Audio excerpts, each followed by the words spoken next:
The day before I got there was two men who came from Lebanon, crossed the southern border, smuggled across. They, in that case, caught the two of them. There was also a woman from North Korea in a bag that crossed the southern border. What's interesting about that is North Korea is a country from whom you can actually seek refugee status in the United States, yet she chose not to do it and cross illegally. Is that an illegal border crossing when you lie to a Border Patrol agent? When you do it, the answer is yes. And I think actually that number is way higher than 9 million over the course of the last 4 years. And the other thing I'll just sort of personally lay out for you, I don't have any financial interest in this, but I'm laying it out because I did it this year because it is meaningful. There's a movie I actually helped make this year called City of Dreams. It tells the story of a young man who was smuggled across the border, true story, in L.A., in sweatshops. This is the kind of thing that the left used to be concerned about. A child who's separated from his parents, put into forced labor in the United States. That is a direct consequence of the cartel influence policies. And yes, I think there are probably upwards of at least somewhere between 10 and 30 million people in the United States of America right now illegally.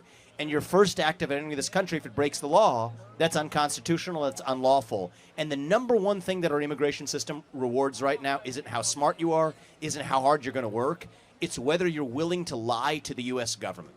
If you say under asylum laws, what it says is if I'm under threat of bodily harm right now for my race or my religion or factors like that, you have to have documented proof.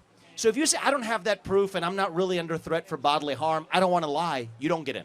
But if you're willing to lie, you check that box on the CBP One app or otherwise, you get in. So right now, our immigration system literally selects for the people who are most willing to lie to the U.S. government to get in.